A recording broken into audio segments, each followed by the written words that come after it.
핑크 대왕 퍼시. 퍼시는 핑크색을 광적으로 좋아하며 자신의 옷을 포함한 모든 소유물을 핑크색으로 보유하고 있었다. 심지어 매일 먹는 음식도 핑크 일색이었다. 그러나 핑크 대왕은 이것만으로 만족할 수 없었다. 성 밖에 핑크가 아닌 다른 색들이 수없이 존재하고 있었기 때문이다. 고민 끝에 핑크 대왕은 백성들의 모든 소유물을 핑크로 바꾸게 하는 법을 제정했다. 그러나 핑크 대왕은 여전히 만족하지 않았다. 이번에는 나라의 모든 나무와 풀과 꽃, 동물까지도 핑크색으로 염색하도록 명령했다. 대규모 군대가 동원되어 산과 들로 다니면서 모든 사물을 핑크색으로 염색하는 진풍경이 연출되었다. 드디어 세상의 모든 것이 핑크로 변한 듯 보였다. 그러나 단 한 곳 핑크로 바꾸지 못한 곳이 있었으니 바로 하늘이었다. 제 아무리 무소불위의 권력을 가진 왕이라도 하늘을 핑크로 바꾸는 것은 불가능한 일이었다. 며칠을 전전긍긍했지만 뾰족한 수가 떠오르지 않자 핑크 대왕은 마지막으로 자신의 스승에게 방법을 찾아내도록 명령했다. 핑크 대왕 앞에 나아간 스승은 이미 하늘을 핑크색으로 바꿔놓았으니 준비한 안경을 끼고 하늘을 보라고 했다. 핑크 대왕은 반신반의하면서도 스승의 말을 따라 안경을 끼고 하늘빛을 올려다봤다. 그런데 이게 어찌 된 일인가? 구름과 하늘이 온통 핑크색으로 변해 있는 것이 아닌가? 스승이 마술이라도 부려서 하늘을 핑크색으로 바꿔놓은 것일까? 아니다. 스승이 한 일이라곤 핑크빛 렌즈를 끼운 안경을 만든 것뿐이었다. 하늘을 핑크로 바꾸는 것이 불가능했기에 대신 하늘을 핑크색으로 보이게 할 방법을 찾아냈다. 핑크 대왕은 크게 기뻐하며 그날 이후 매일 핑크 안경을 끼고 행복한 나날을 보냈다. 백성들은 더 이상 핑크색 옷을 입지 않아도 되었고 동물들도 핑크색으로 염색할 필요가 없었다. 핑크 안경을 낀 대왕의 눈에는 세상은 언제나 핑크였다. 마음의 창, 프레임. 건물 어느 곳에 창을 내더라도 그 창만큼의 세상을 보게 되듯이 우리도 프레임이라는 마음의 창을 통해서 보게 되는 세상만을 볼 뿐이다. 우리는 세상을 있는 그대로 객관적으로 보고 있다고 생각하지만 사실은 프레임을 통해서 채색되고 왜곡된 세상을 경험하고 있는 것이다. 어떤 문제를 바라보는 관점, 세상을 향한 마인드셋, 세상에 대한 은유, 사람들에 대한 고정관념 등이 모두 프레임의 범주에 포함되는 말이다. 프레임은 특정한 방향으로 세상을 보도록 이끄는 조력자의 역할을 하지만 동시에 우리가 보는 세상을 제한하는 검열관의 역할도 한다. 우리도 각자의 안경으로 세상을 보고 있다는 점에서 핑크 대왕 퍼시와 별반 다르지 않다. 프레임에 관한 철학적 정의를 더 쉽게 이해하기 위해서는 프레임이 일상에서 어떻게 작동하는지 구체적으로 들여다볼 필요가 있다. 암 투병 중이신 이혜인 수녀님께서 한 신문에 자신의 행복 비결에 대해 글을 연재하신 적이 있다. 그중 한 편에 나오는 이야기다. 투병 과정이 너무 힘드셨던지 수녀님도 의욕을 잃고 하루하루를 그냥 무기력하게 보내신 모양이다. 그러다 문득 내가 허송세월하고 있는 오늘은 누군가에게는 간절했던 내일이다 라는 말을 떠올리셨다고 한다. 이후 너무나 당연한 것으로만 보이던 일상의 소소한 것들이 기적으로 다가오고 수녀님은 본인의 삶에서 감사와 행복을 다시 찾을 수 있으셨다고 한다. 오늘이라는 평범한 시간을 누군가에게는 간절했던 내일이라고 다시 정의 내리는 것, 그것이 프레임의 또 다른 형태다. 노인의 행복도가 젊은이의 행복도보다 결코 낮지 않은 이유도 이와 관련이 있다. 노인들이란 시간이 얼마 남지 않았다 라는 생각을 하면서 사는 존재들이다. 시간이 얼마 남지 않았다는 프레임으로 세상을 살면 매 순간순간이 중요해진다. 미래를 위해서 현재를 희생하는 일이 어리석게 느껴진다. 여기 지금이라는 가르침은 청년들에게는 암기를 요하는 지식이지만 노인들에게는 자연스러운 삶의 호흡이다.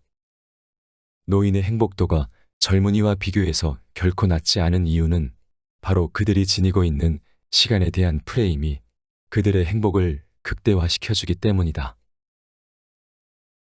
따라서 프레임을 바꾼다는 것은 대상에 대한 정의를 바꾼다는 의미다.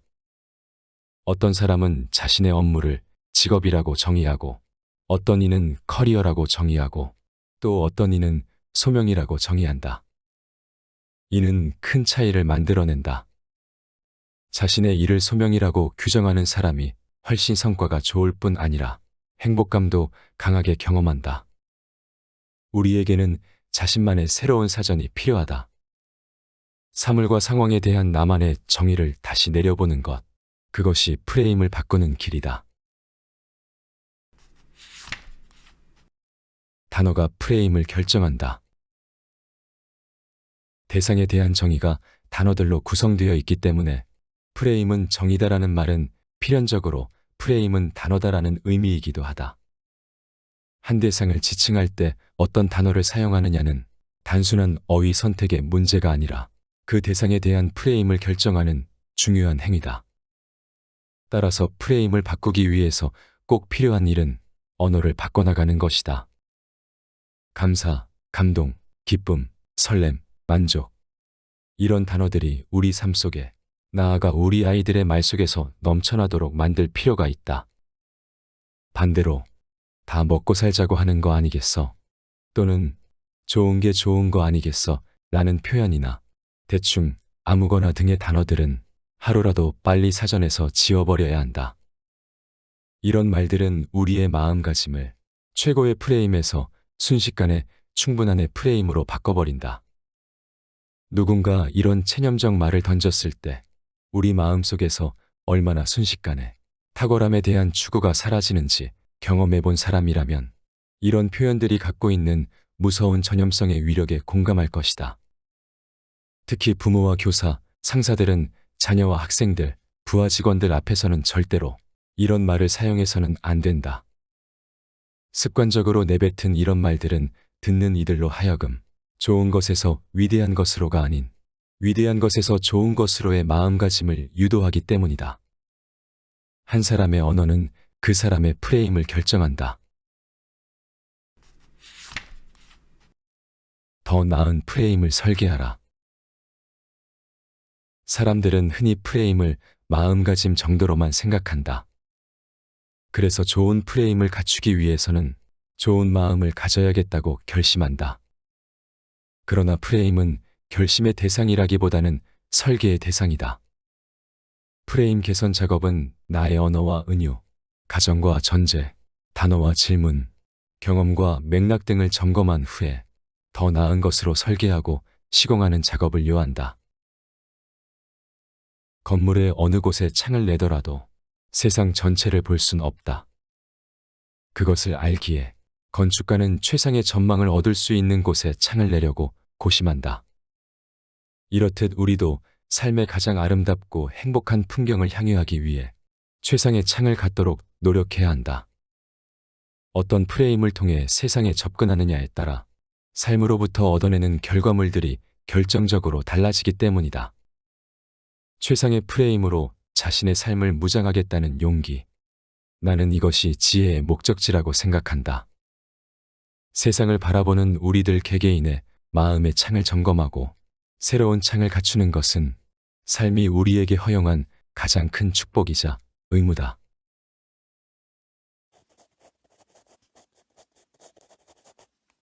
서울대 심리학과 최인철 교수의 저서 프레임에서 발췌한 글이다. 우리는 모두 각자의 프레임 안에서 살아간다. 저마다의 프레임 속에서 서로 다른 세상을 살아가는 것이다. 그렇다면 우리의 프레임은 무엇으로 이루어져 있을까? 많은 것들이 있겠지만 그중 가장 중요한 것은 단연 단어의 정의다.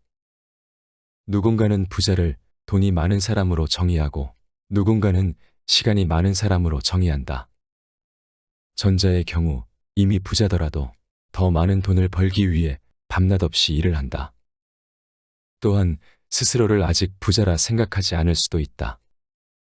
후자의 경우 세상의 기준에는 부자가 아니더라도 자신의 시간을 온전히 스스로에게 쓴다는 면에서 스스로를 부자로 생각하며 돈이 아닌 다른 것을 추구하며 살 수도 있다. 이렇듯 어떤 개념을 무엇으로 정의하느냐에 따라 그 사람이 세상을 바라보는 관점, 나아가 세상을 살아가는 방식이 달라진다. 프레임은 우리의 라이프 스타일이다. 우리는 각자 다른 프레임으로 살아가기에 삶의 형태는 여러 모습으로 다양하게 나타난다. 문제는 자신만의 프레임이 없을 때 발생한다. 나만의 프레임을 고찰해보지 않는다면 우리는 다른 사람과 세상이 주는 프레임을 따라가게 된다. 가치관, 삶의 방식, 좋고 나쁜 것, 옳고 그른 것을 나의 기준이 아닌 세상의 기준에 따라 판단하게 되는 것이다. 그리고 그것을 자신의 라이프 스타일이라 착각하며 살아간다. 쉽게 말해 나의 삶을 살지 못한다. 그러니 우리는 스스로의 프레임을 점검해 볼 필요가 있다. 당신에게 성공이란 무엇이며 실패란 또 무엇인가? 행복은 무엇이며 고통은 무엇인가? 이런 개념들에 대해 스스로 정의를 세워야 한다. 그래야만 우리는 자신의 눈으로 세상을 볼 수 있다. 스스로 생각하지 않으면 세상이 건네는 색안경을 쓸 수밖에 없다.